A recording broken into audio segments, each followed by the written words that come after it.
This summer has been a whirlwind for the Dallas Mavericks. From our free agency signings to our trades, Nico Harrison has been hard at work to continue to improve on this roster ahead of the season. And with those acquisitions of Klay Thompson, Naji Marshall, and Quentin Grimes, the Dallas Mavericks are poised to make another return to the finals and potentially win the whole thing. And earlier today, the Mavericks held their introductory press conference for those players. And in this video, we're going to break down some of their quotes, take another deep dive into what they bring to the table, as well as what can fans expect from them. But how's it going, everybody? My name is Marcel Martin. This is Mavs Digest, bringing the latest news on everything Mavericks related. And before we get started with today's video, I just want to thank you guys so much for hitting that like button. We got about over 800 likes on the last video, but I want to challenge you guys. Let's try to get to 1,000 likes. Let's try to make that just our bare minimum, 1,000 likes. I think that we can do it. It might be the offseason, but it's not my offseason. I bring you guys content every single day on everything Mavericks related. And if you could drop a like, I'd appreciate it greatly.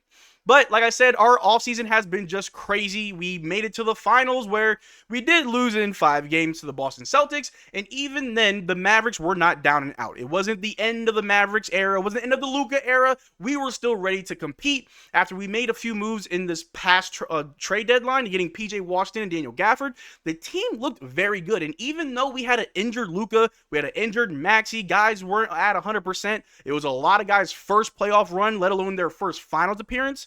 The Mavericks still impressed by making to the finals and at least winning one game, not getting a proper sweep. But that's not enough. Nico Harrison understands exactly what this team needs, the direction that we need to go into, and he has been hard at work. We flipped Tim Hardaway Jr. for Quentin Grimes. We traded away Josh Green for Klay Thompson. When we couldn't get Derrick Jones Jr., we quickly pivoted and got Naji Marshall. And those 3 players, I truly believe, are going to help this Mavericks team moving forward. And in today's introductory press conference, the guys had a lot to say, but we're going to break down a few of the main quotes that I think were very important. And the first one that we're going to look at is from Quentin Grimes. I asked Quentin Grimes about him guarding the toughest players in the league. Quentin Grimes said, trying to make the guys, whoever I'm guarding, life hell for real. So I'm going out there trying to make it hard every single time. I got a lot of pride on that end. Not going to let you score on me. And that's the mentality you want from not just the new guys coming in, not just from your vets. You want that mentality from everybody. And it's great that he's coming in to the Dallas Mavericks organization with that mindset of just taking pride on the defensive end. We can work on your shot, as Quentin Grimes' three-point shot has improved. While he was in New York, he was really starting to become a pretty good sharpshooter. He only played about 6 games in Detroit, and he wasn't injured, just they shut him down for whatever reason. Maybe they're trying to tank for that number 1 pick. But Quentin Grimes is slowly maturing and becoming a very good 3-and-D player. He can easily guard wings at a very good efficiency. He's somewhat of a pest on defense, but his shot is very good, and it has improved. But the defense, a lot of people said when we lost Derrick Jones Jr. and we got Klay Thompson that we had the worst starting lineup defensively in the league, that our defense is going to just drop off a cliff.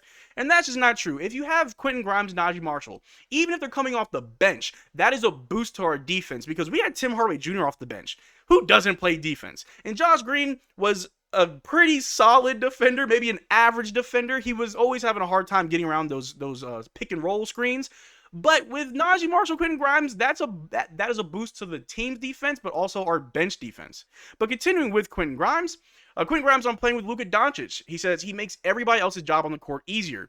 Playing with Luka will be because he draws so much attention defensively. Be ready to knock down open shots, make plays, and do whatever I can to help this team win.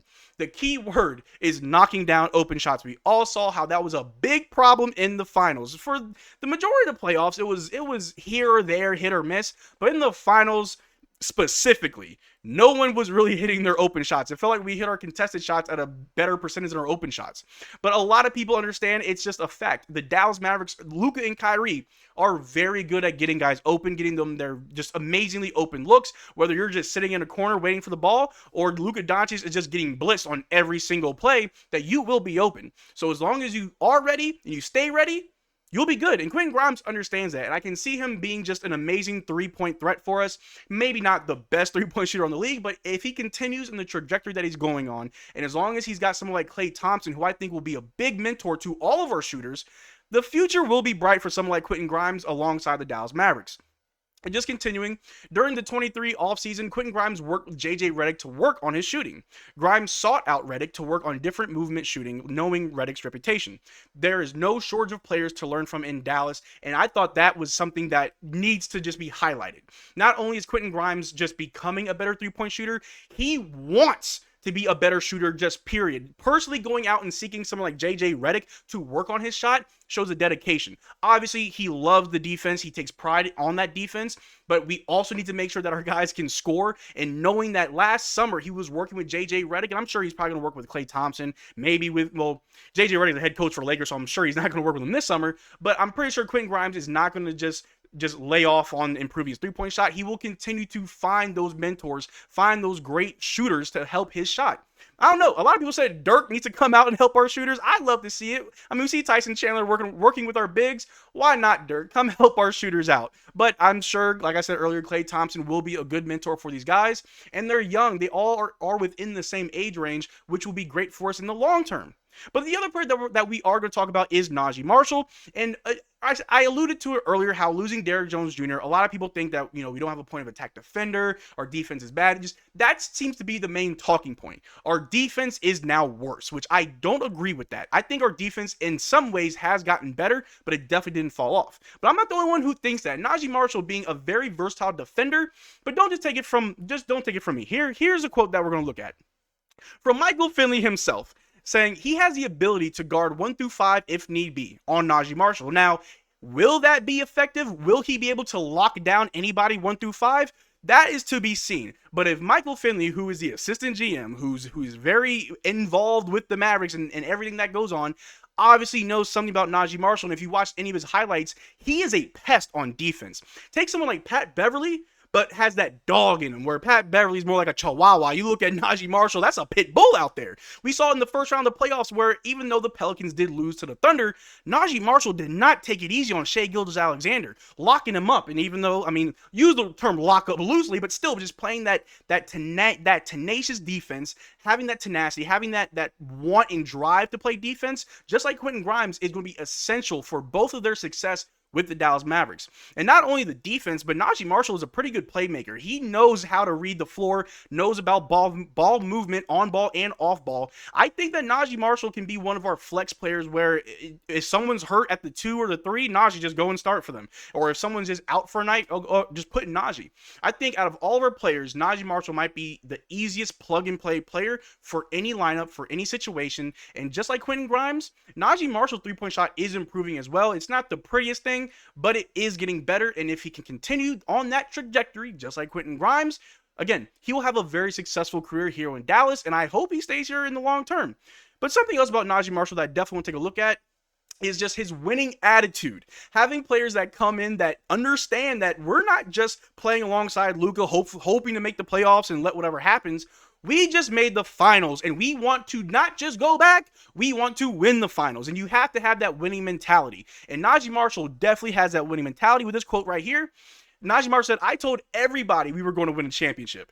Naji Marshall and Quentin Grimes speak on Klay Thompson during the Mavericks. That right there, I love to see it. Having that mentality, that winning mentality. Even if you're still pretty young, you're new to the league, you haven't really gone far, seen much, but just understanding that you are going to win a championship and just believing that, that's what you want from your guys. That's what you want from your young players, especially the ones that are inexperienced. But just taking another quick glance at Naji Marshall. Naji Marshall signed as an undrafted free agent with the Pelicans in 2020. This contract with the Mavs is his first big contract. Through his 4 years in the NBA, Naji has made $5.7 million in salary. This year, he will make $8.5 million. It's always nice to see players get rewarded for their hard work and perseverance, overcoming all the odds of being an undrafted player. I'm excited for the Knife to be in Dallas. Now, finding out that Naji Marshall's nickname is the Knife, I got to find out where that nickname came from, or what does it even mean? Maybe it's because he's always cutting through defense. I don't know. I would love to find out the story behind that. But knowing that Naji Marshall was undrafted and that he worked his butt off to just make it onto a roster and continuing to work to secure his own spot in the NBA, shows you right there that he has work ethic. He's not one of those high lottery draft players who just has a lot of talent, who may not even try really hard because they just roll out of the bed and just score a double-double or drop a triple-double if they need to.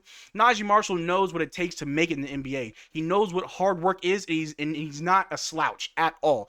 The last thing you want is to trade for players that you think are going to work and they don't even want to work for you. I know a lot of us remember what happened with Rajon Rondo. Regardless of what that situation was, I think Mavericks fans know exactly what it's like to have players who just don't really want to be here or don't really want to work for you. But the last player that we are going to take a look at is Klay Thompson, who I think is going to be amazing for the Dallas Mavericks, no matter what anyone says about his age, his defense, or the fact that he did shoot 0 for 10 in an elimination game. And I just want to say that if you're going to judge somebody by their worst game, then you're not really giving that player a fair shake, especially someone like Klay Thompson, 4-time NBA champion, 5-time All-Star. He is a proven player in this league.